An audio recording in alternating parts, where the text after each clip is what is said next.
Tommy, when you're an adult, in the act of adulting, have you ever adulted before?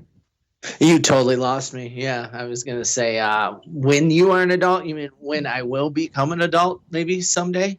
Have you ever found yourself in the act of adulting? Have you ever been an adulterer? Well, that's a weird. Ooh. No. Oh.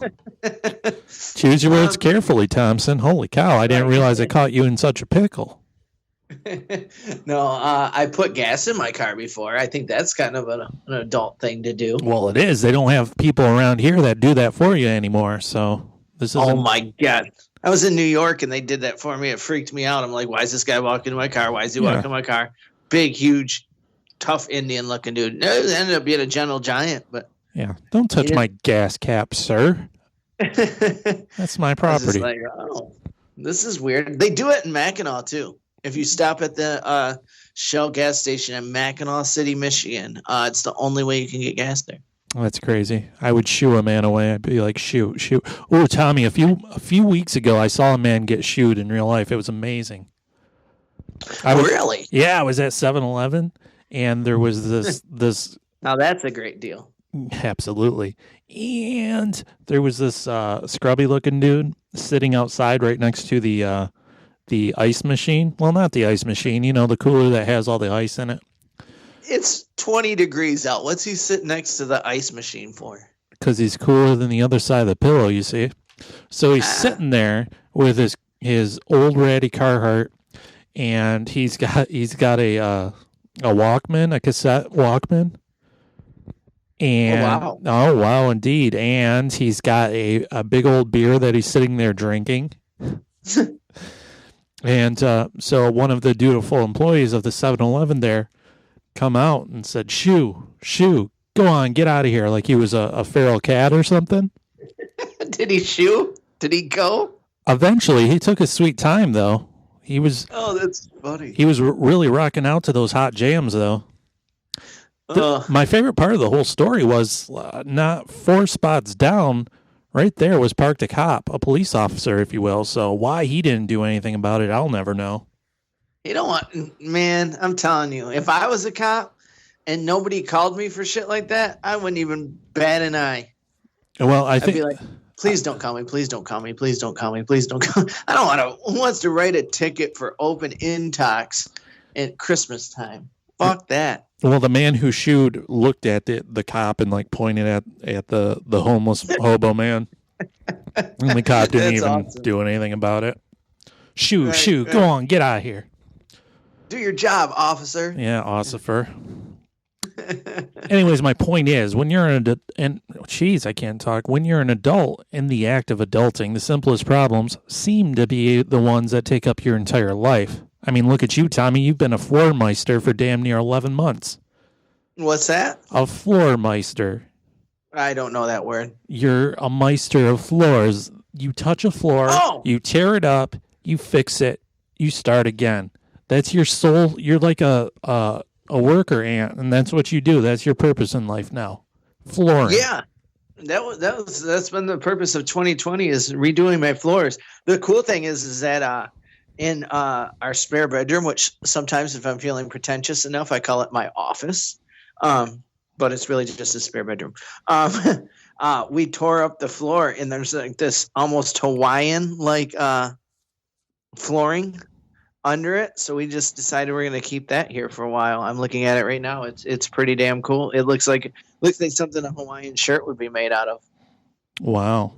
Well, it's loud as fuck, and I love it. I tell you what, I'll tear up the floor too when I do some dance moves on that floor. You know what I'm saying? The way I glide across that floor, shit, stop me. You can't. Just this big buffoonery stomping around, dance of the Diplodocus here, you know? You bad, right? I'm so bad. Whew. Got the moves of a broken elephant. Adulting is a word that we use when we're old to stay quirky and irreverent, I think. You see a lot of people use that word. Like, yeah. Look at me. I'm paying my bills. I'm adulting. And that's a stupid. Yeah, I never liked it. Yeah. That's a stupid adult voices we have too. Like it's one step removed from the nonsensical gibberish that a Charlie Brown adult has. I think that comes next in your 40s, you see. Okay, looking forward to that. Can't wait. Nobody under the age of 20 will be able to understand you. It's great. You'll be talking in your own secret code. But on the reverse, it's the same thing on them, right? Yeah, my kids sometimes say words, and I'm like, that's not a word. But they know what it means. Yeah, there's no need to argue. Parents just don't understand. Nice. Right now, the number one problem, if you will, Tommy, number one problem is cat pee. I think we have bigger problems than cat pee. Well, not in my life. Not in my life.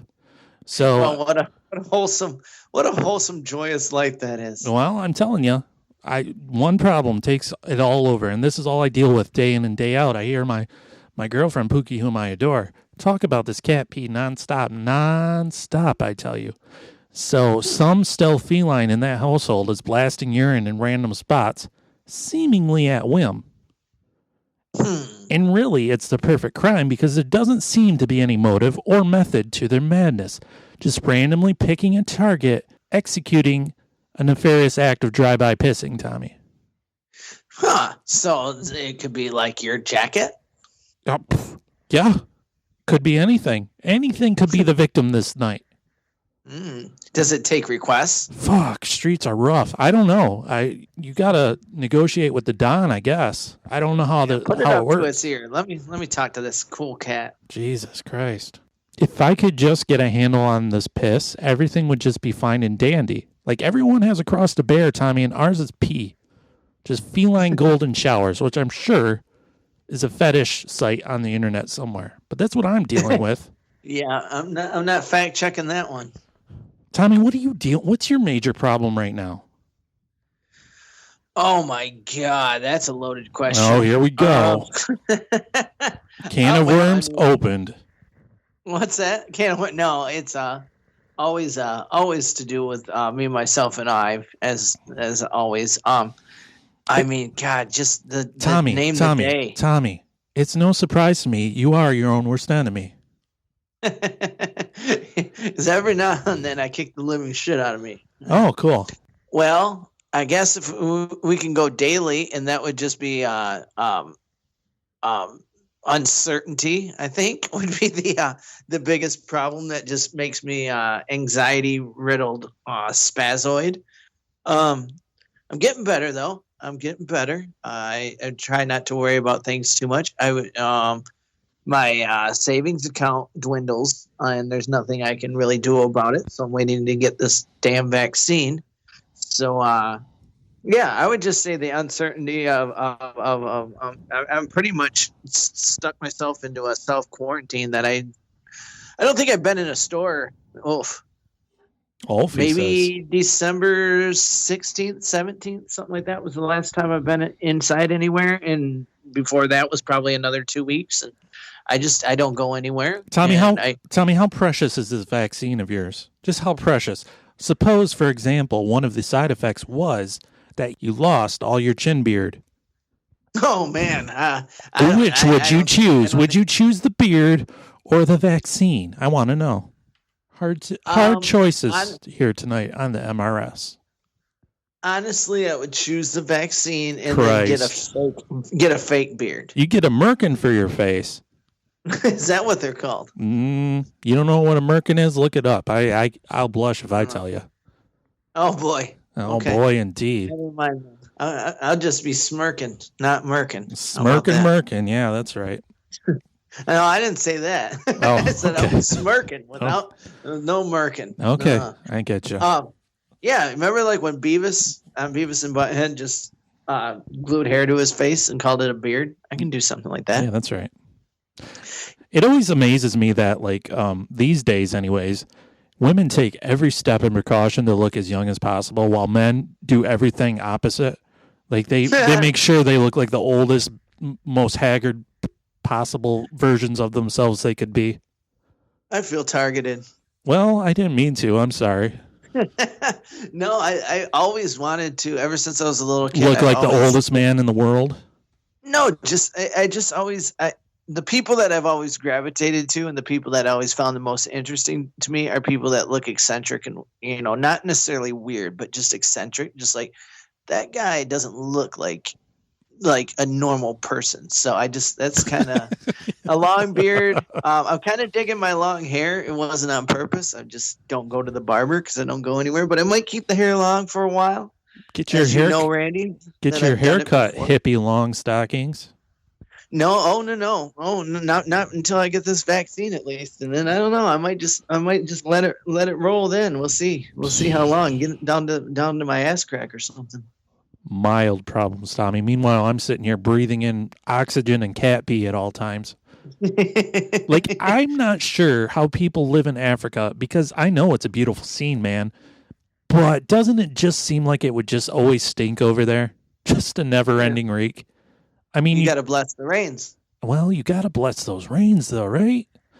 But that's right. Think about it. You drive by a cow farm and it's bad enough. Can you imagine a bunch of elephants hanging around? Ugh.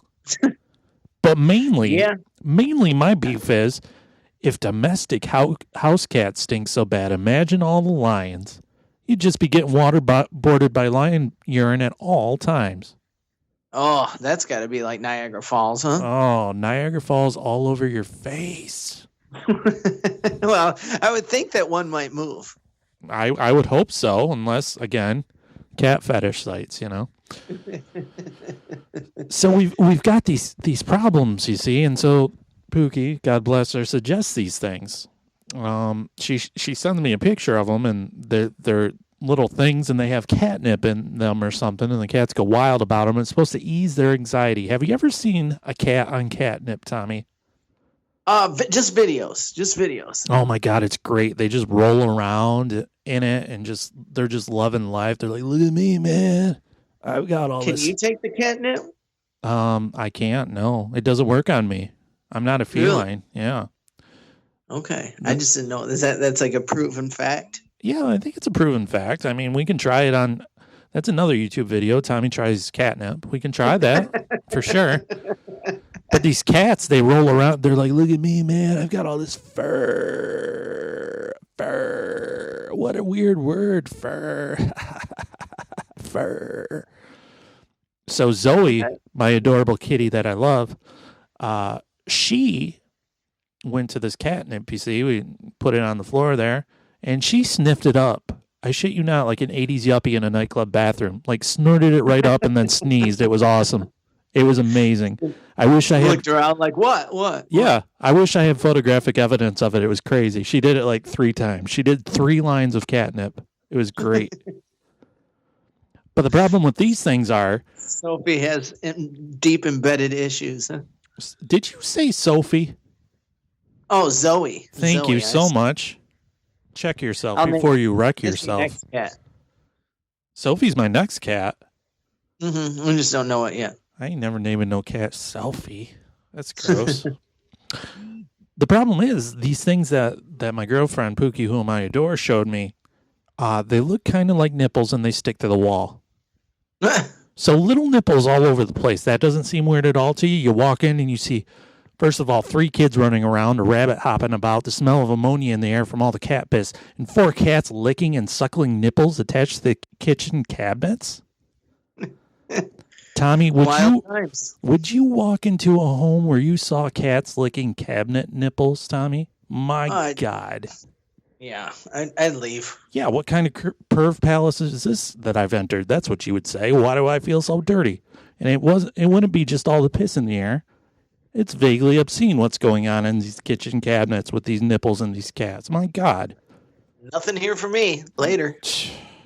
I mean, this must all seem like some surreal nightmare or a fever dream, but the reality is it just means you're all grown up, Tommy. These are the problems we face these days. The craziness. That's true. The craziness of your 20s just becomes a different sort of crazy in your 30s.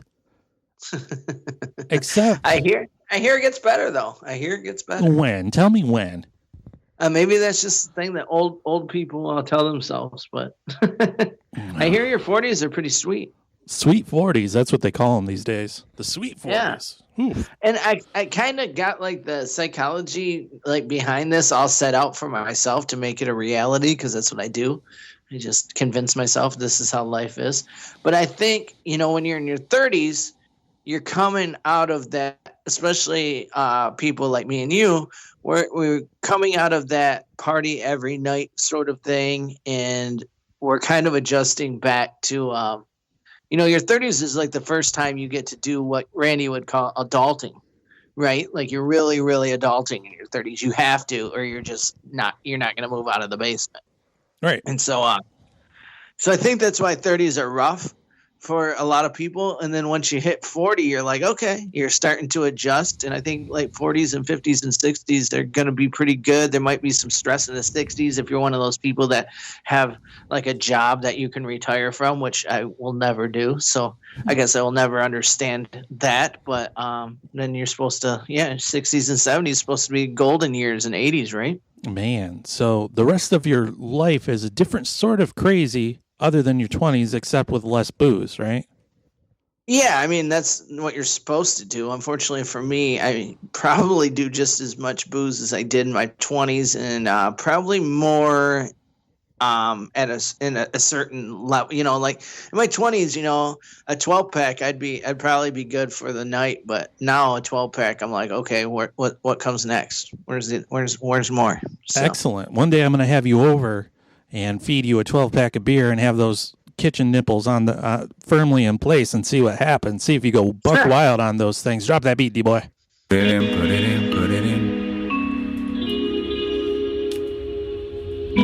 We're drinking summer shandy on Thursday.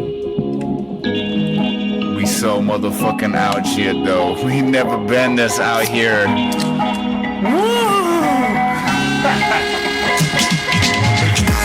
So strange when it's changing the scene. What you know about Leonard Skinner? The whacker the intro, the hotter the verse every time, baby. I've seen the hard times and the pressures been on me. Well, I've been working like a working man do. Got my act together, gonna walk all over you. Pressure pushing down on me, pushing down on you. Shit, let's raise the roof. Woo! About time, it's the era of the rebels. Cloud 9 in the air up in the vessels. Generation fearless, got a taste for weirdness. Flow on fire, that's the way my beard is. Hard times, jump starting the grind. It's all good, y'all. Things fall apart sometimes. Let it go, let me know when you're ready, though. Don't push me, cuz until the edge I'm close. When the time comes, ride for something. Or live to be 9 and then just die for nothing. Speak their heart, your baby, speak their mind. And I'ma play their part, and I'ma freak that rhyme one time for you. Rhyme one time for you. I'm an island, man. There ain't nothing else by me, man. And I drink enough whiskey to float a battleship around this bitch any motherfucking how. Wow.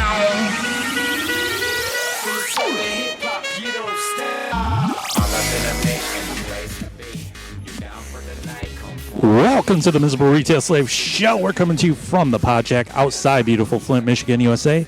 My name is Randy, and Tommy is right over there. How's everybody doing today? Good, says Tommy. If ever was a person that you would listen to, it's him. Things are good, he says, and so they shall be. You know? That's right. Just put your mind to it. Oh, man. Positive thinking. That's what psychologist Tommy says, you know? That's absolutely true. Oh, it's absolutely true. Absolutely. It's the law of attraction, buddy. Look it up. I refuse to. I don't need to. I don't want to. You can't make me do homework. Yeah. You sound like one of those people if you tell them to do something. No.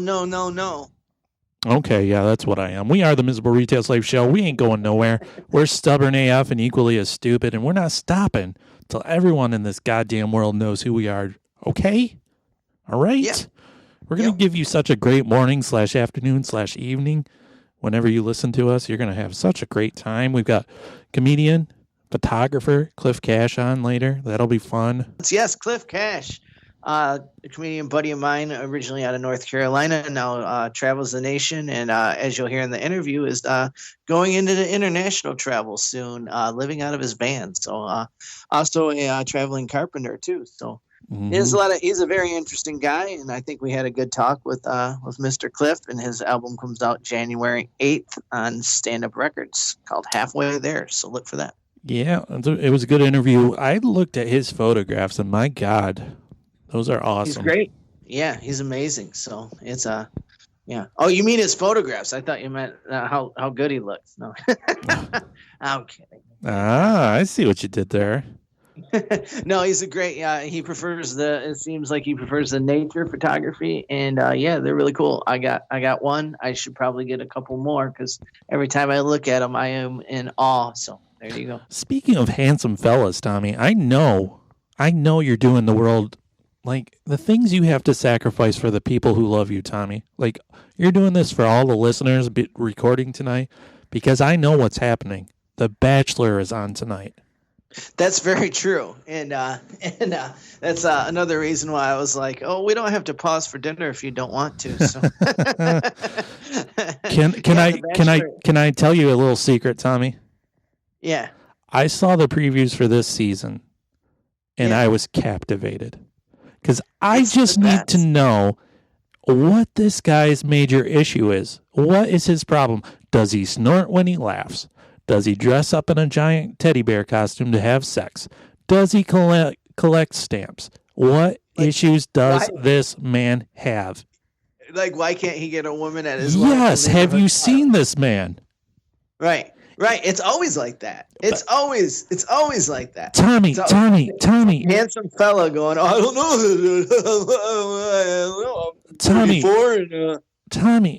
Tommy. In what world is this man single? If he's single, all the rest of you lonely bastards out there have zero hope. You've got none. Because have you seen this guy? He is a real-life superhero. A lot of people aren't superficial like you, Randy, so I guess we'll have to figure out this guy. I mean, he's got a perfectly symmetrical square jaw. He's got muscles all over the place, abs that look like they're CGI'd in. Like, are you completely photoshopped? Are you a walking human Photoshop project? It is, right? Outside the television, he just looks more like, I don't know, a blob. Yeah, maybe so. Because I really need to know what exactly this man's psychosis is. Because I mean, I guess probably that's the appeal of the show, right? Plus getting like 20 something, whatever the number is, of the most impossibly beautiful women that you could find with neuroses of their own and watch it go down. They're all crazy. That's the best part of it. They're all, I mean, I guess I shouldn't say all crazy, but in my mind, they're all crazy. Like everything they do, I'm just like, that's crazy. Even if it's probably something normal, I'm just like so captivated by the show that I don't know. I just guess I just created out to be, but yeah, you're right. We're doing this on a Monday. I have some stuff to do the rest of the week, and I was getting kind of nervous that it would run in, so I really wanted to get it done on Monday, so The Bachelor had to be sacrificed. Oh, my God. I mean, I'm sure you can find it on the internet or somewhere, right? Yeah. Oh, yeah. That's probably what I'll do tomorrow. I'll just download it for $1.99 off the Google Play Store. I saw Howard Stern was talking about it this morning because he's a huge fan of The Bachelor, and I guess this guy was like really paranoid about being the first Bachelor or first black Bachelor, I guess.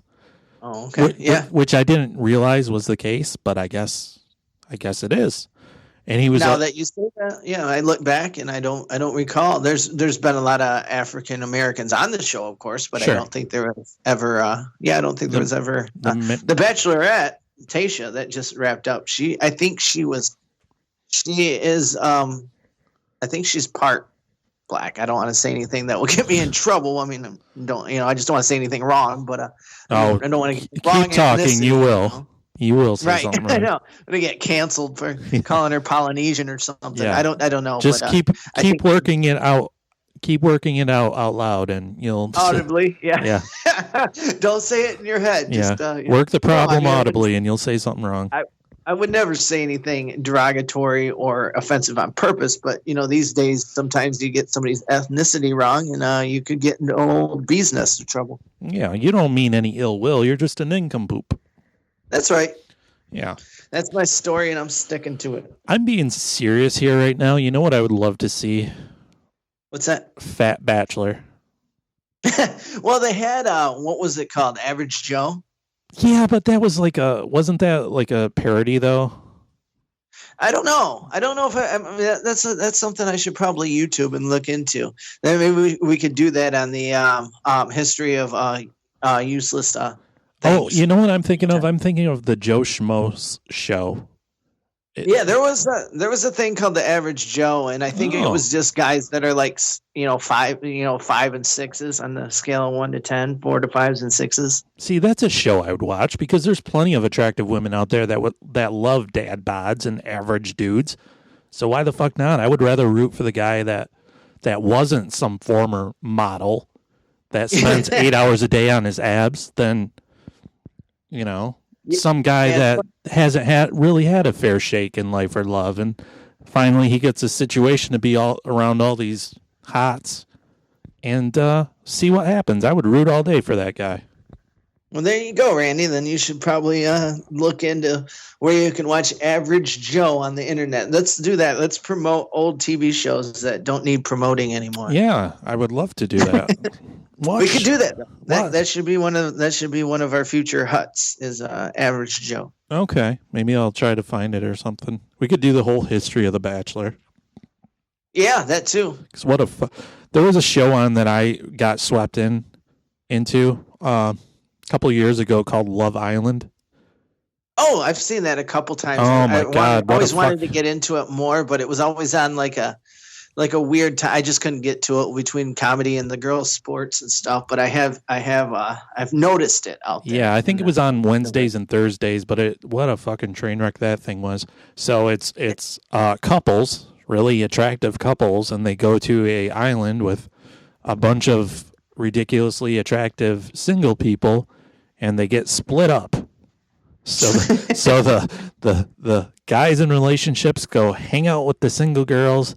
And vice versa. And boy, oh boy, what do you think happens? Drama. Who signs up for that? Yeah, I'm pretty sure she would never cheat. What the fuck you doing, Becky? Yeah. Who signs up? Who signs up for that? Narcissists and ridiculous assholes. That's who. Exactly. That's why it makes for good drama. Yeah. That won't happen to us. Yeah, okay. Right. She won't cheat on me, but when she's not looking, I might Yeah. Guys that only think for themselves, I'm sure. Yep, that's it. I'm a happily taken man, but as I am too. Yeah.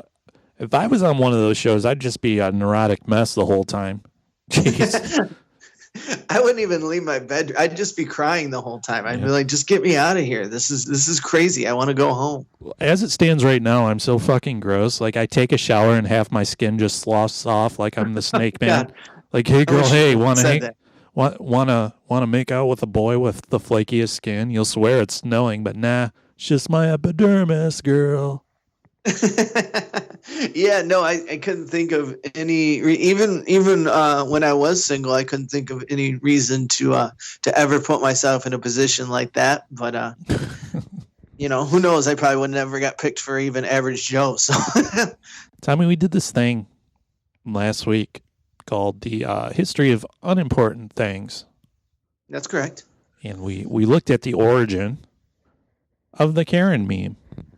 Yes, that was a lot of fun. You started it off, and as people know, as the regular listeners know, that this is an improv show. I really have never. Every once in a while, I might give you a topic that I want to talk about, but we never discuss it. We never do anything like that. So you said this, and I kind of I don't know if I physically rolled my eyes, but they definitely spun around in my head a couple times, metaphorically, and it instantly grabbed my attention. And you did a great job. You had a lot of unimportant knowledge about Karen that actually ended up being pretty damn interesting. Well, since we're giving each other verbal blowjobs here, Tommy did a great job conducting the interview with Cliff Cash. I just sat back and watched him go, and he was our little Tommy's all grown up. I tell you what. Did some adulting, huh? Yeah, you did. This is going to be a mini segment of the History of Unimportant Ideas, the HUD, if you will, because I saw this yesterday randomly on the twitter.com, and I just was like, what the fuck? Tommy, have you ever heard of the Kentucky meat? I can't even say it. Have you ever heard of the Kentucky meat shower?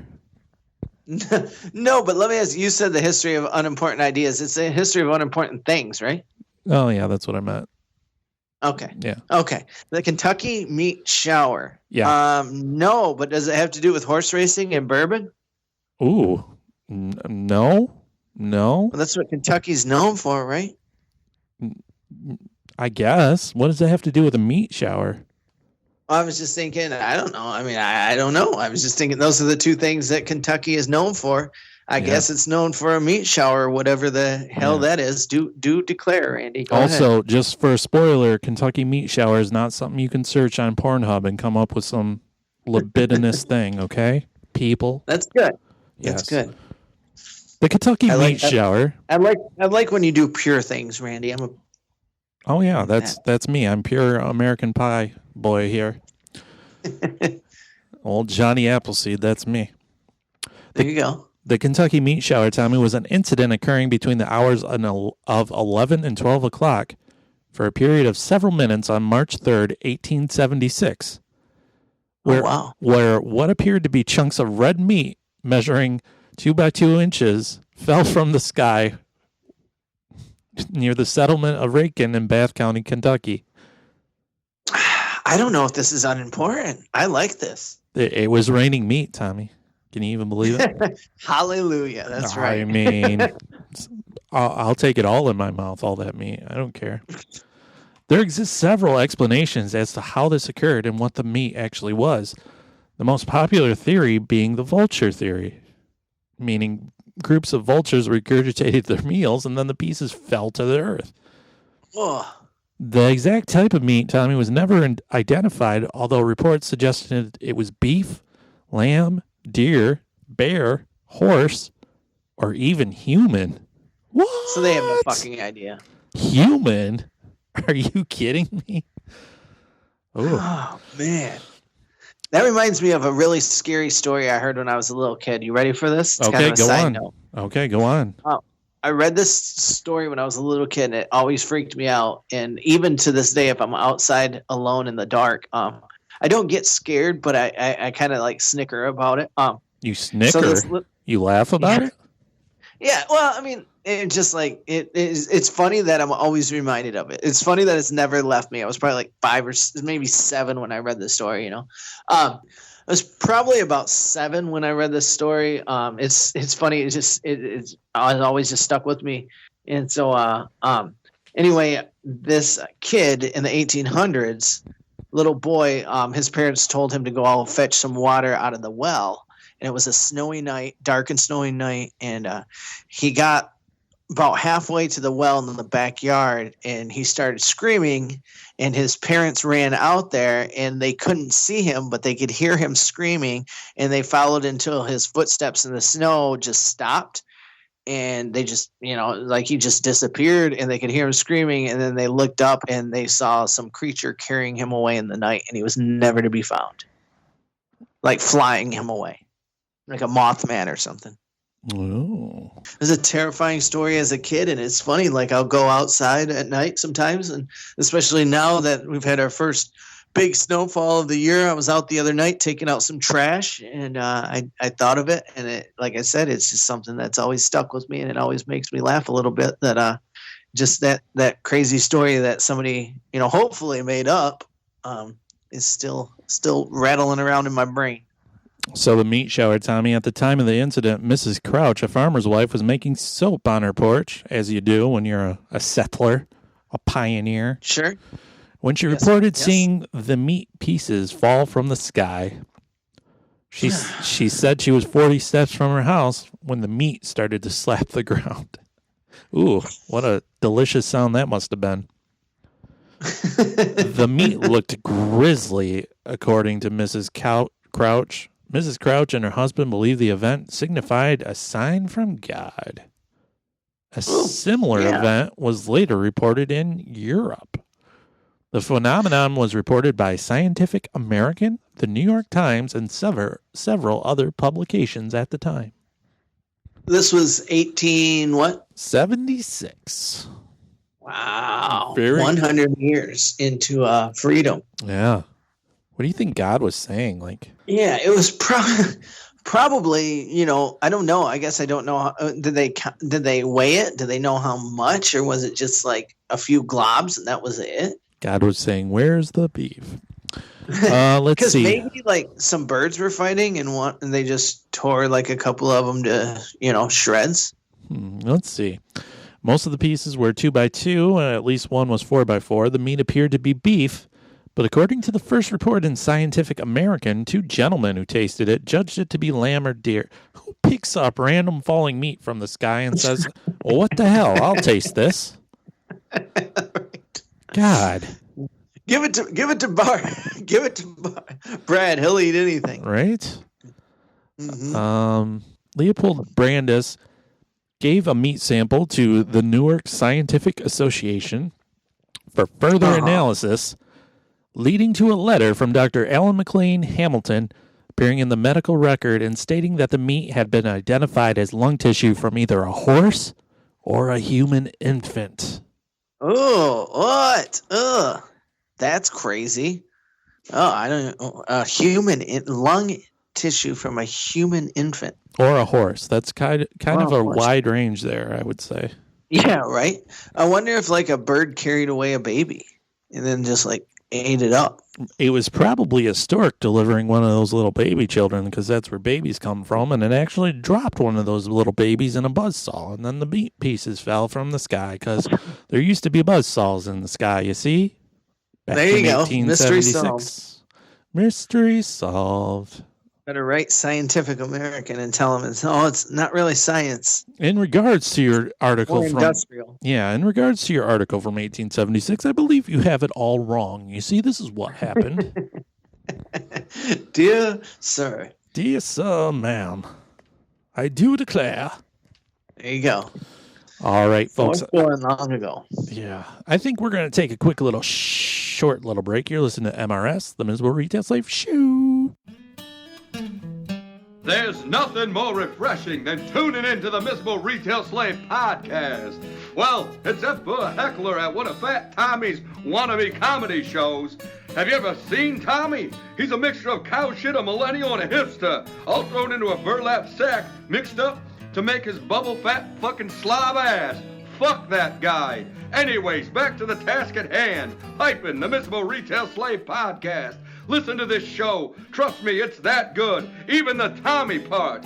So don't sit around like a fat-ass Tommy. Just listen to this great and original material that these guys put out. Trust me, I endorse this podcast 100%.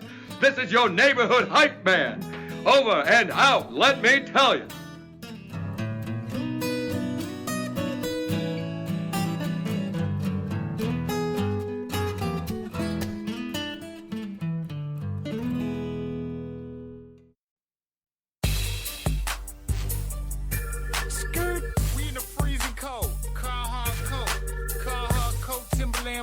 No joke. Fuck, I give what haters say. All I did was stay the same. Cut to fat, came to rage. Cut to black on the crazy train. In, wheels off. My dope in, let my scalp peeled off. Skills saw with the pen, I'm raw. Don't doubt D-boy, y'all gon' learn about that boy, he go hard. Ben Wallace, 10 haters got 10 Wallace. I came broken, I left ballin', that's no joking. That's George calling, I'm here.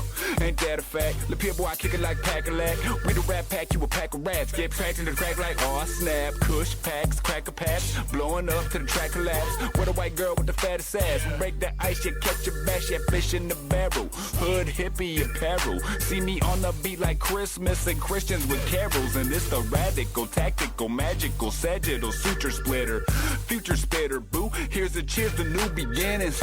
Jesus Christ. Welcome back to the Sausage. How's everybody doing today? Do us a great big favor. Go to that facebook.com/group/miserable retail slave. Join our public group.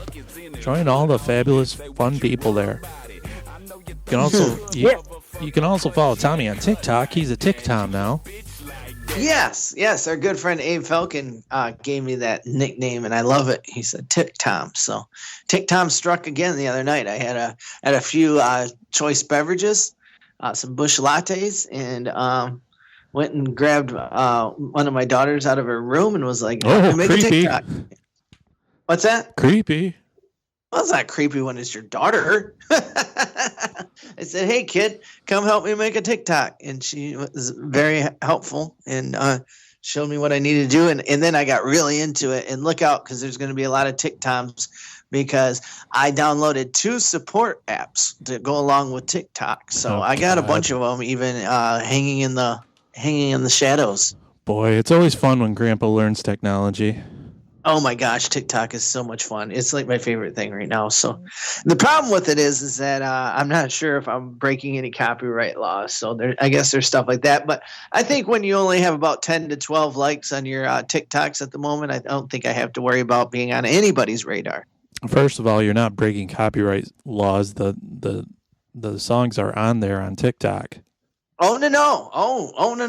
No! I make my own songs. You make your own songs. This guy. I did. You can go to the last one. The last one I did. Last one. You're admitting the copyright infringement. Then that's what you're doing right here on the record. Well, no, because I found the one that I used. The app that a YouTuber told me to download. You go to YouTube and you type in no copyright after the song, and then you choose that song. So I did not, but I do have a couple that I've made, and they're just not finished yet because I need to find certain pictures for them because the pictures are only in my head. Oh my God, this guy! So he's an artist with the TikTok canvas. Because I don't like copying. There are a couple I have 3 TikToks, and yeah, the first 2 I did copy the music because I have no idea what I'm doing. But now that I figured out how to put the music on there myself, I like splicing it all together and making a creation. But yeah, due to maybe some copyright laws that I've run into, I might have to go back to using ones that are already on there, as you said, just to be safe. As I said, just to be safe. TikTom really sounds like my favorite horror movie villain. It sounds like an urban legend I should be afraid of. You better go like his TikToker. He's going to murder another person. TikTom is at it again. He only got 4 likes last night. He's pretty pissed off. They say you hear him howling at 4 a.m. in the morning, crying. Weeping in the night because his TikTok didn't turn out right. If you hear a crack of a beer can and then a push, that's your first sign. That's your first red flag to get the hell out of there. TikTom is on the prowl. Now that's creepy. It is creepy. And the fact that you did post that at like 4:18 the other night, you're wild. It took me all night. I was like 12 beers in, and I'm like, all right. Because what happened, I started at like midnight because I was like, whatever. I started drinking at like 8. And then at midnight, I was like 4 or 5 beers in. I was like, all right, I'm going to make a TikTok. So I went and got my youngest daughter, and she helped me film it all. And that was the easy part. And then, then it took me like 3 or 4 hours to figure out how to put it all together. Because I was like, I don't want you to help me with that because it's something that I got to learn on my own, you see. I admire your passion, I guess. You should have heard me a few times. I fucking hate this shit. I give up. But yeah, that's a Tommy I know and love. The one who throws in the towel. I'd walk away for 10 seconds and then take a deep breath and turn around and get right back there. Wow. And I actually posted it about 3:30 maybe or 3:45. And then I realized you can't add hashtags after you post it, which sucks. And TikTok's all about the hashtags, I found out. It's all about that hashtag. You got to fix that H tag. Yep. So then I had to figure out how to save the video without deleting it, and then delete the first one, and then upload the same video that I saved. Of course, everything was the same except for more hashtags and better hashtags. Awesome. So, Well. So it's a fun learning experience for old TikTom. Oh, yeah. What we're about to do now is play our interview that we recorded earlier with the great Mr. Cliff Cash. He's got an album coming out January 8th called Halfway There, and we cover all that. So go ahead and listen. Joining us now on the program is a comedian and photographer. His new album, Halfway There, comes out January 8th on Stand Up Records. The Miserable Retail Slave Show is proud to welcome Mr. Cliff Cash to the program. Hello, sir. Hey, thanks for having me on, guys. I really appreciate it. Oh, not a problem. Hell yeah! This is Tommy here. If for the listeners can't tell between me and Randy's voice, I met Cliff. I think it was August or July of 2019.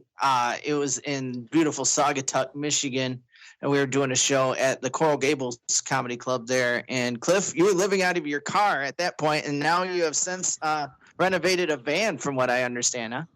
Yeah, I went from lower class to middle class. I think that's the new America. It's like, man, this guy's got a van. Wow. What are you, a dentist? You guys, I mean, you listeners out there, you got to add Cliff on Facebook and check out his van. It is quite the setup. You're a carpenter too, as well, correct?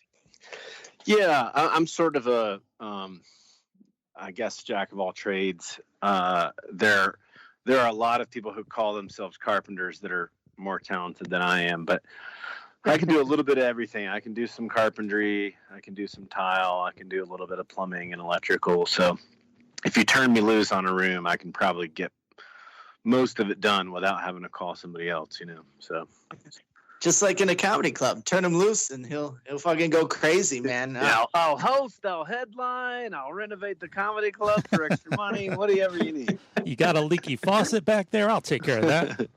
I actually did just redo a bar in the comedy club in Fort Collins that David Rodriguez is opening in Colorado. It's called Comedy Fort, and I just did it really just to help out because he's a good guy. But I was like, hey man, what do you think about me coming and I'll donate a day of my time and help you knock out one of your projects. I went and helped him redo the bar, covered in some nice wood paneling, and put down some hardwood floors and stuff. Oh, that's awesome. Now, Cliff, you're originally from North Carolina, is that correct? Yes, yep. Originally from Gastonia, North Carolina, which is a lot of people know it as the cultural mecca of the South. Nice. We invented the mustache, and I think we might have invented lowrider pickup trucks. I'm not 100% sure. And there's a lot of rumors that that's where the El Camino came from. It's a really culturally rich place with a lot of very progressive and forward-thinking people who love the arts. That's how I would describe it if I was being completely sarcastic. No, it's got its charms.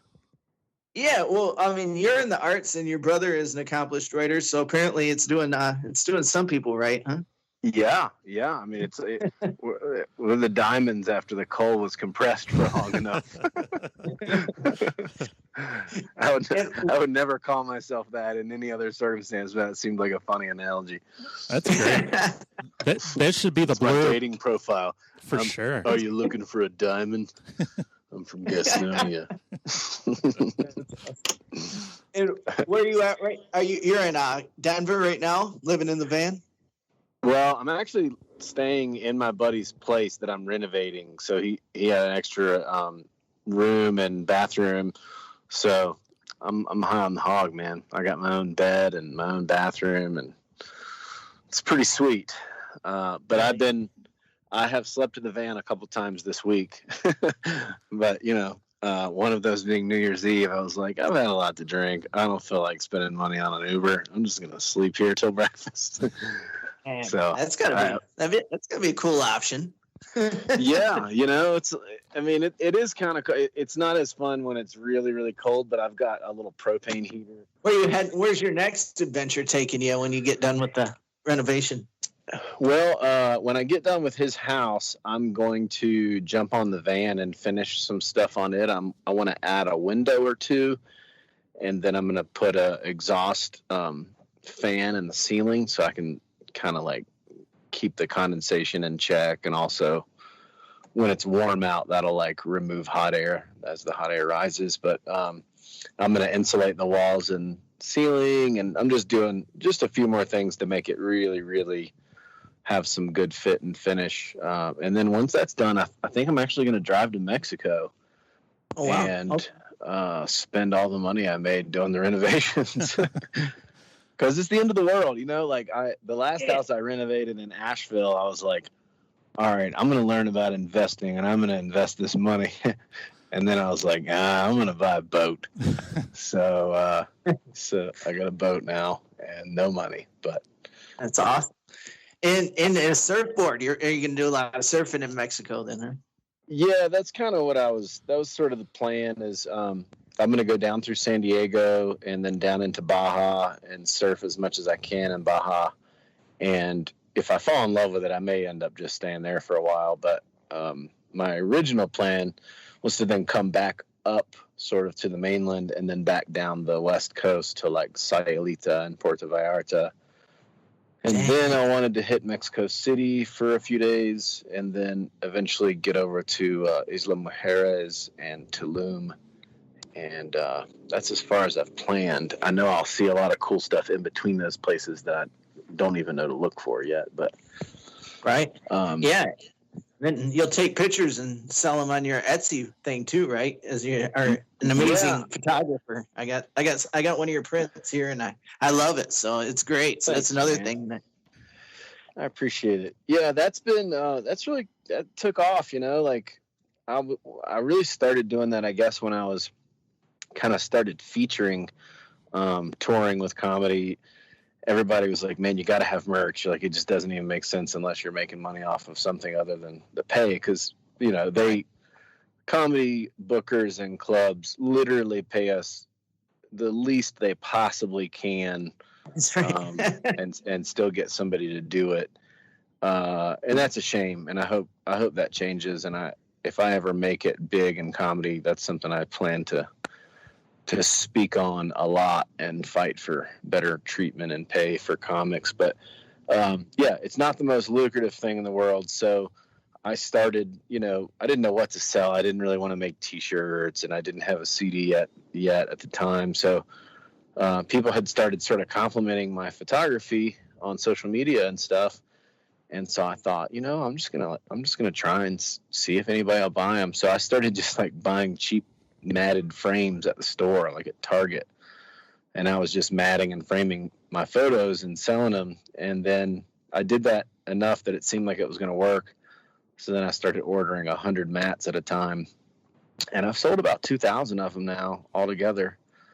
Which I never imagined I would. But yeah, it's been a great little side hustle. And I also buy and sell vintage clothes. Like I'll go thrifting all day on a Saturday and hit like 10 thrift stores and just get like flannels and old Western pearl snaps and Hawaiians and whatever is cool and trendy and vintage. And I'll clean them all up and wash them and sell them through social media. So it's always got some kind of little hustle going. And that's kind of what you got to do if you want to be a comic and be relatively full time. You got to just like do whatever you can do to make ends meet. And you know, most comedians are either famous and wealthy or like us, you know. So it's not a whole lot of in between.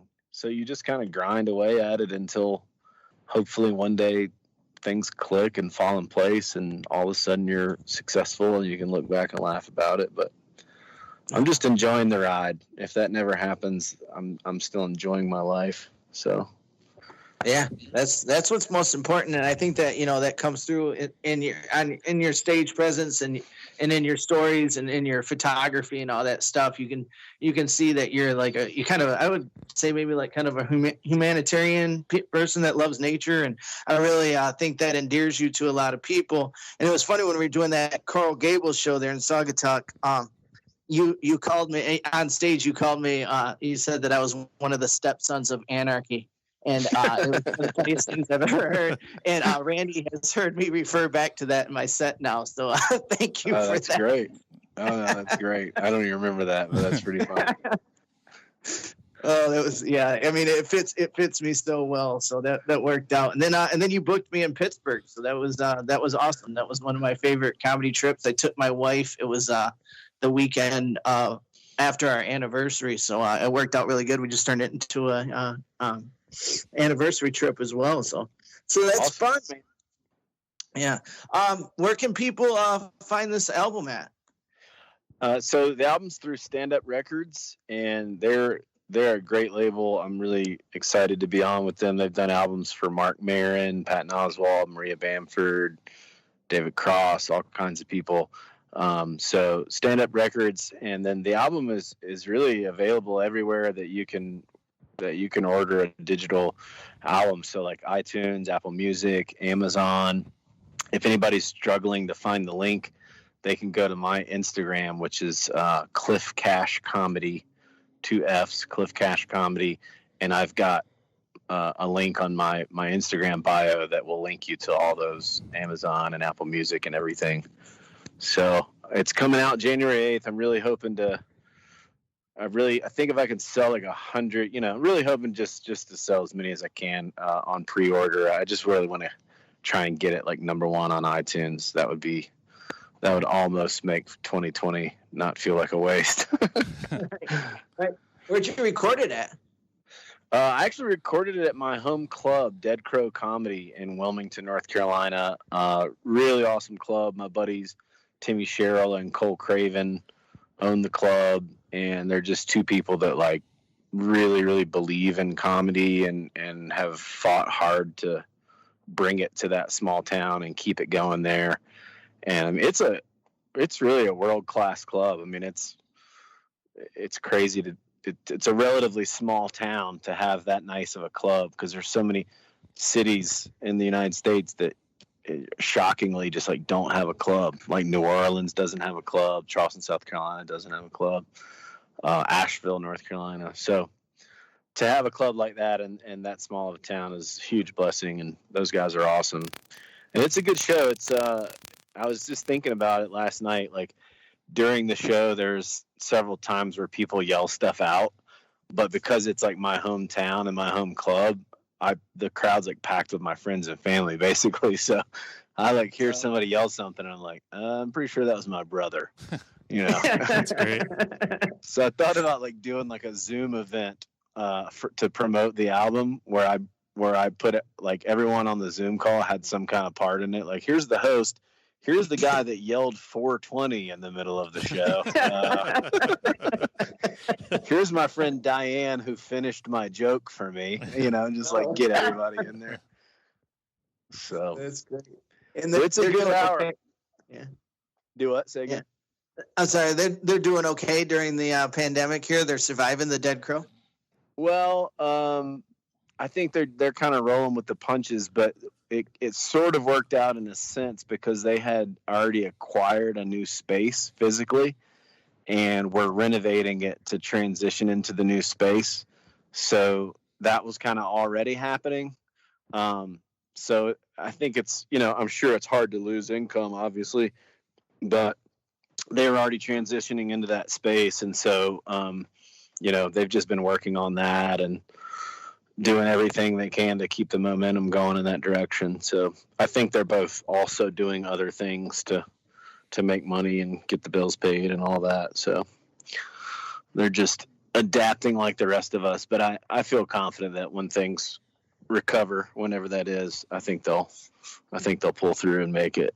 I hope.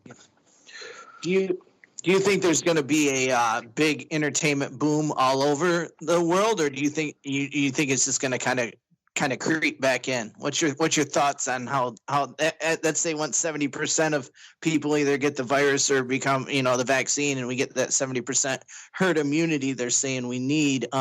Is there going to be an entertainment boom? I don't know if I'm smart enough or confident enough to answer that. I just hope for the best. I really have no idea. I mean, I don't know. I'm just kind of like trying to adapt. Right now I'm renovating houses, and I'm gonna just go take a trip to Mexico, maybe possibly find some work down there. But I very much miss touring I want to be back on stage. But I've done 2 weekends during COVID. One was Dry Bar in Utah, which I only did that because it's a really great opportunity. Right. And then the other one was headlining a Comedy Zone in Harrisburg, Pennsylvania. And I'm grateful for the work. I'm grateful people came out. It was still pretty fun to do it, but it was this kind of like sad, watered down, bastardized version of the thing right. I love. You know what I mean? So Absolutely. It's like a quarter capacity crowds. Right. Everyone's masked, and it just wasn't the same. And I kind of, at that point, I just accepted, like, I'm not doing comedy anymore until it's back. Right. And I'm just gonna have to like adjust my life accordingly. So, you know, there were worse things, but yeah, I had kind of the same. I was at Goonies when it all March 13th and 14th up there in Minnesota, and I was driving. It's a 12-hour drive, and I kept emailing the agent there for Funny Business and texting her, and I'm like, you know, I'm 6 hours. Do we have shows? Every time I opened up Facebook, there was shows getting canceled left and right. But we ended up having shows. I was with the funny Mike Baldwin. And then I came back and everything just got canceled. And it sucked because I was doing my first show for Comedy Zone the next week. And, you know, I had a bunch of cool shit coming up. And I ended up doing 2 shows outside over the summer. And one of them freaked me out. There was just no social distancing at all. And I realized that I'm probably too stupid to, you know, to not get it if I'm around people. You know, I'll probably just end up talking to somebody and then just realizing like, oh, fuck, I just like, you know, was way too close to him. So I did what you're talking about. I just shut everything down, and I got some shows lined up for the end of April, and I'm just hoping that I could figure out a way to get this vaccine before then and get it over with. So we'll see. Yeah. I had COVID, and that's right. I was lucky enough that I had I mean, I don't know. I guess there's only the one strain of it until recently, but for whatever reason, I had a really mild experience. And that is not a cough from COVID. It's coming back. But I was worried because I have asthma, which is like I always kind of like have a little cough or a little congestion. So I was kind of terrified to get it, you know, because I mean, a lot of times I'll get a cold or a sinus infection and I keep it for a month, no matter how healthy I'm living. So I was like, man, if I get this, it could be bad. But I was really lucky. I lost my taste and smell for maybe a week, and I didn't feel great, but I got through it pretty unscathed. So my best friend's a doctor. He told me he thinks I should have the antibodies for like a year. Oh, I don't know if that's good. true or not, good. But yeah, I got a friend that's telling me that he's immune forever, and I'm like, well, that's not really what the science says. And he's like, oh, I don't care. I'm like, well, you probably should. I mean, yeah, I've heard people have confirmed that it seems like it might be 7 months or even longer. So I guess a year would be, you know, sounds like a safe spot. But I remember when you got it, you were kind of asking around on Facebook, and I appreciate the shit like that because I'm so damn OCD and anxious and nervous about this virus anyway. So whenever somebody that has it and has a good case of it and kind of lets everybody know, I think probably other people told you, but I appreciated you kind of documenting and asking questions and letting people know that you're good. So we're happy that you're good enough to be living in a van. That's awesome. Yeah. Well, thanks. I won't take much more of your time. I know that you're in the middle of fixing your buddy's shitter, I think. So is there anything else that you want to promote? You mentioned your Instagram. I find you on Facebook. You're always on there. Website or anything else you want to throw out there? I think that's it. All my social media is Cliff Cash Comedy, and that album, I'm calling it Halfway There because this is an hour that I recorded about halfway into my comedy career, so it's a few years old. But it was a good hour and a good show, and it was something that I was proud of, and I really wanted to get it out in a bigger way. So I got it in front of Dan Schlissel at Stand Up Records, and he believed in it enough to release it on his label. So I'm really excited that it's out there to the world in a bigger way. And it's Cliff Cash, Halfway There. It's on all the platforms, Amazon, Apple, iTunes. Awesome. Oh, yeah. Well, thank you so much, Mr. Cliff Cash, for joining us. And I let Tommy do all the talking because usually I do. So it was nice to sit back and let him do his thing.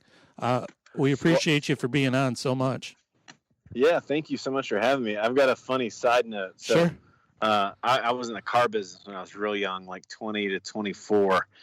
And the owner of the dealership was this really, he reminded me of Pierce Brosnan, like just real smooth, debonair, stoic, like everybody just like really respected him. He was a real classy dude. It was a Mercedes dealership. So it was like, you know, it wasn't that like, come on down, get a used car. It was like a really legit place. Yeah. He like ran it really classy, just a real super classy guy. So anyway, he's the owner of the dealership, and his son happened to be my same age, and we quit school at the same time. And his dad's like furious at him that he didn't finish school because he told his dad he wanted to be in the car business, and his dad's like, I don't want you to be in the car business. I want you to do something else.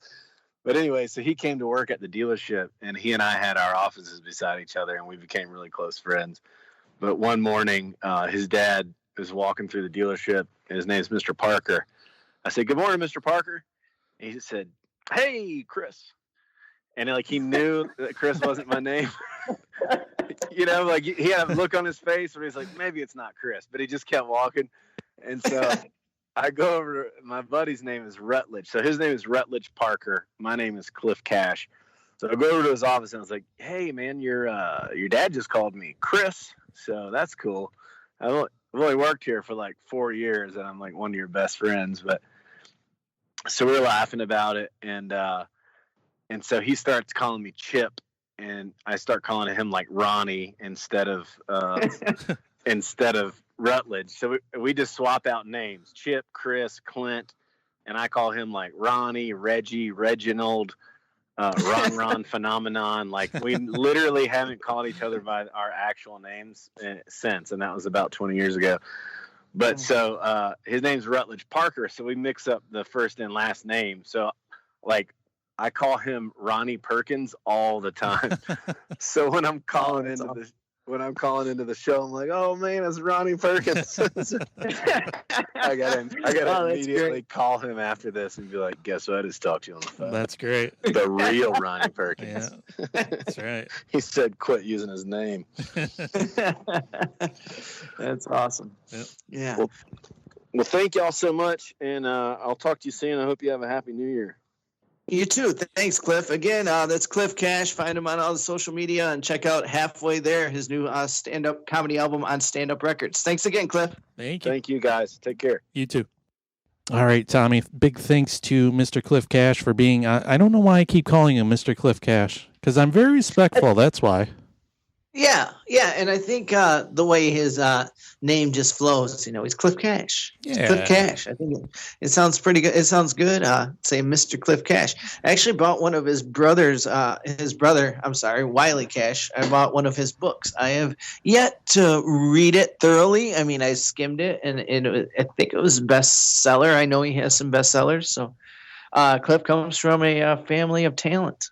Oh yeah, I was happy to have him on. family. He's we met. I talked about this in the interview, so I won't talk about it too much. But the place where we met at and did our show together, it was he's just a cool dude. He showed up kind of looking like a I don't want to say like halfway between a hiker and a lumberjack. He's just a cool dude, and he's asking people, "Hey, can I sleep in your yard?" You know, and stuff like that. And it was just, I'm like, "Who is this guy?" And then he goes, the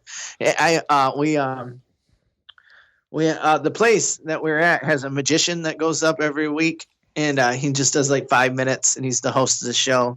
And then this particular night we had a guest set with a lady on, and she was funny.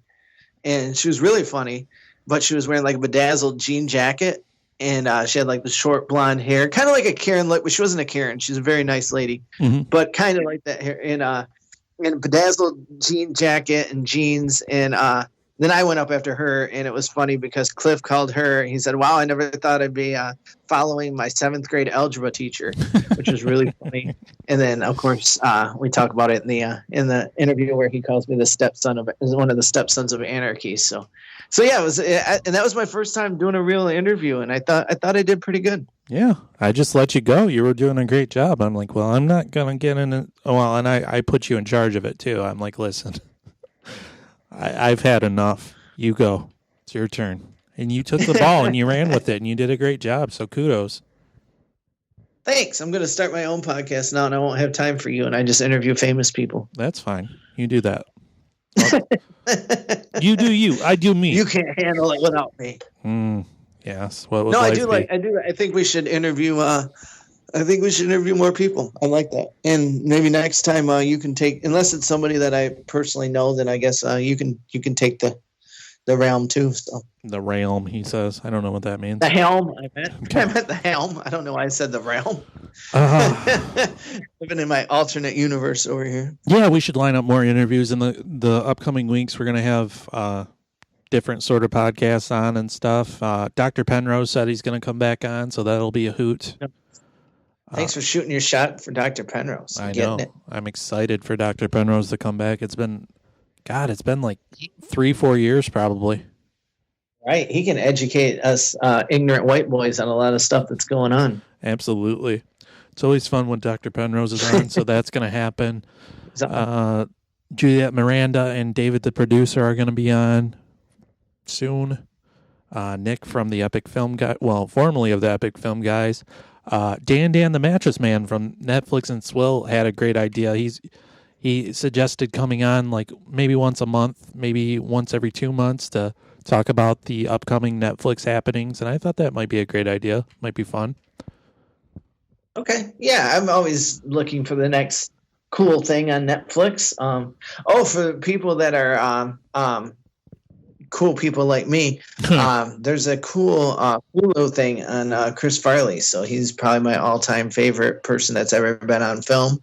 So they got a Hulu's got, just type in Chris Farley on Hulu and it'll come up, and it's really cool. It's his brothers sitting around at a restaurant talking about him and ordering his favorite appetizer, entree, and dessert, and that's the gist of it. And then there's a lot of side, like there's David Spade and there's some SNL writers and Al Franken and stuff. So it's pretty cool. Yeah, a lot of stuff I haven't seen in a while. It shows my all-time favorite SNL sketch that I haven't been able to find in years. It's called Tales of Little Women. I don't know if you know that one, but no. It's great because it's like it takes place in the old times, and it's just Chris Farley and I don't know who's with them. You know, a few of the cast members of the day, and of course he's the star. And he said, "Oh mother, it's a splendid day. Mother promised apple cider and dumplings later." And he's all proper, and then they're ice skating, and he falls through the ice, and he's, "Son of a bitch, God, just help me, you bastard!" You know, and it's just great. So. And you opened up for that was cool. You opened up for his brother Kevin Farley in beautiful Flint, Michigan, USA. I did. Yeah, that was last November. Was it? So just a little bit over a year ago. Wow, yeah. Time flies, doesn't it? I've been. Yeah, it's crazy. You know, I've been with the Pookster, believe it or not, over a year now. It's been like 15 months. It's crazy. Yeah. It's like 2020, you know, like I mentioned many times before, you know, I quit comedy. Well, I quit, you know, I laid myself off from comedy in March, and then I got laid off after countless months of always telling me, "You're quit. I'm done. I'm quitting. I'm." It's so funny because pretty much almost every comedian on my Facebook, which is a lot, which is most people, have a joke about that, you know, about how like, okay, if you come back now, I promise I'll never say I'll quit, because it's a thing, man. It's I believe it. Bitching about any job you do, you know. Well, so it's funny, you know, like everybody's like, I promise I won't badmouth you anymore if we can just get these, you know. That was the beginning of the pandemic, so we'll see. I'm having more and more hope for probably maybe a good fall. So yeah, Well, I think it's really a self-esteem thing. I think all creative people have that. It's just a thing of, well, God damn it, I'm not good enough, blah, blah, blah. Yeah, absolutely. Well, you're constantly trying not to compare yourself to other people, but it's impossible, It's like this dumb, stupid podcast. It's why we barely did it last year, because I'm like, ugh. And now all of a sudden we both seem to have this like righteous passion to make things work for some reason. So I'm riding the wave. Yeah, riding the wave, man. I think it's like, yeah, and I think as much as I said like I was quitting comedy and stuff, it's just the past right around 2017 and 18 and 19, it really became like my job more than anything. And it was, of course I loved it, but with anything, you just get, oh my God, I just don't want to go out there and do that tonight. But of course I did. And I was always happy when I got there and stuff. And, but now it's like, geez, man, I don't think I'll ever bitch about it ever again. I better not. If it comes back to where I was at, where I was working every weekend and, at least once a week, during the week, it seemed. So it's just busy, and anything you get busy with, you're kind of like, I think but now I've had almost a year long break, so I'm ready. I think there's a lot of fucking things we took for granted that we won't take for granted anymore. Like, I don't know, just the simple act of sitting in a restaurant. Right. Well, I found that I was never a homebody before this. I was always, I got to go see what's happening. If I was home, I was always wondering what was happening at the bar. Oh, I used to be that guy. I used to be, I used to be that guy, and I petered out around 30. And I don't want to leave my house anymore. I've been telling people even when I'm vaccinated and we get that 70% herd immunity that they want, because they're saying that's the key. Once we get either through infections or vaccinations, once we get 70% of the people on Earth, have immunity, then we should be able to go back to whatever a normal life will look like. And it's like, well, I'm probably still going to stay at home in my sweatpants. And turns out I don't like wearing jeans. I'm going to walk around saying diplomatic immunity because I'll have that. What movie is that from? It's from a movie. I don't know. But I like it. Yeah. One of the things I was thinking of was maybe doing some SNL watch-alongs or something for the Patreon page. Sure. Like from the 90s and stuff. Yeah. Thought that'd be a hoot. Yeah. We can go back to like who never did it for me, who I never got into, and he's rated #1 cast member of all time. Do you know who that is? Ooh, is it Chevy Chase? I don't know. No, you're very close. Really? God. You're very close to Chevy Chase. Was it Bill Murray? No. Who would be the if it's not Chevy and if it's not Bill and it's not Dan Aykroyd? Oh, Belushi. Yes, I never thought he was funny. I just never could get into him. I never got that feel either. But he was a force to be reckoned with. Apparently, I never got it. Yeah. But he was rated #1 cast member of all time. So that's not shocking to me. But part of that, I wonder if is some of the sort of legendary status you get with dying young. Right. And he was like the first, and he paved the way for people like Farley and stuff. Farley, idolized him and everything. So he was like the rock star comedy guy, Yeah. Like, for example, Kurt Cobain is like the bee's knees on a lot of people's eyes. And I'm like, is it because he died young? Because what's the difference between him and, say, Neil Young, for example? Neil Young's still alive and doing things. Well, like Kurt said, it's better to burn out than fade away, right? Right. That's why I picked that analogy. But I'm like, well, does that make Neil Young less of a legend? Right. And Kurt Cobain more? Because don't you think Kurt Cobain would have done some stupid shit? He would have done like some collaboration with Jay-Z at some point, probably. Right. I mean, well, I don't know if you know this about me, but Abe Falcon will tell you that 6th, 7th, and 8th grade, I don't think I'd be caught dead without at least one Nirvana book under my arm. I was completely obsessed. Wow. Yeah. We can have him on and he can talk about that. Yeah, for sure. I read everything about Nirvana. I was obsessed with Nirvana. And then it just kind of went away. But so I don't know if somebody like Kurt that hated. He just hated everything pretty much in his good days, but he never wanted to be a rock star, and he never wanted to. So I don't know if he would have ever done a weird collaboration, but I get the idea. I get the idea of somebody doing something like that. But then again, we have Eddie Vedder, and he hasn't done too much weird shit. But I would probably say that he's a little more mentally stable than Kurt Cobain ever was. Right. Actually, that's a great idea. We should have Abe on because he's got countless untold stories of Tommy and embarrassing stories of Tommy, and that's really what we thrive on around here on the MRS. Yes, I'm the star. I know. Thank you. Yeah, that's Thank right. you very much. Do us a favor. Go to that patreon.com/miserable retail slave. We've got some exclusive bonus epis over there at the $5 level. We also have, right now, we have an extended episode and another bonus episode at the $1 level. So if you can give, please get yourself some bonus content, huh? And help keep this podcast chugging along. The more you donate and contribute to the Patreon, the more we'll do. So yeah, I can agree with that. Yeah. Boy, we got anything else? I feel like Tommy's in a book randomly.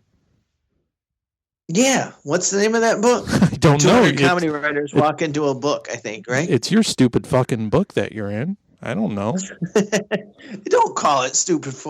Go to my or message me about it. I'll talk about it next time. I'll be more prepared. I think it's called 200 stand-up comedians and comedy writers walk into a book, something like that. I posted it on my Facebook. I'll post the link on the Miserable Retail Slave Facebook group that gives you a reason to go there and check it out. But yeah, that was cool. My friend Andy Beningo referred me, and he's a great comedian. Does a lot of cruise ships, does a lot of mega churches. Getting back into the clubs because you can't really do anything on the cruise ships, right? And he can work anywhere he wants. And he's really funny. But he referred me to the guy that put it together, a comedian out of Texas named Bob Moore. Mm-hmm. And it was fun. I got there's 200 pages and there's 200 comedians, and we each get our own page with a joke that we picked. Well, we sent him 3 jokes, and he picked his favorite one, and then get a little profile of like 5 interesting facts and our website and stuff like that, and where they can find us on social media, and a couple pictures. So yeah, it's fun. Couple pictures. Sounds like I think it's 15. Yeah, I think it's $15 on Amazon or something. So it's not incredibly overpriced or anything. I think that's probably a good price for it. What story did you tell? I just it's funny because I sent him I didn't know it. He wanted, it was just 3 lines or less, and they had to be clean. Yeah. And so I sent him my joke about the kids vaping, which I can't even think of off the top of my head, but I sent him that one. I sent him one about me yelling at the kids to do their homework, or I'll be in trouble when mom gets home. and that was the one that he originally picked. And then I wrote another one like a couple weeks later, and it got like a lot of likes on Facebook. And I was like, oh, maybe I'll like this one. So I just emailed him. I said, Bob, if you want, you can switch it. But if not, and the one he went with is, why am I giving it away? No, the one he went with was, tested out my new ghost equipment, and now my house is for sale. Ghost hunting equipment, and now my house is for sale. So I thought that was pretty good. So nice. I was happy to be included in that. Yeah, thanks for bringing that up. And like I said, I'll put the link on the Facebook Miserable Retail Slave group. Excellent. Well, I hope you all have a great week, and until next time, stay miserable.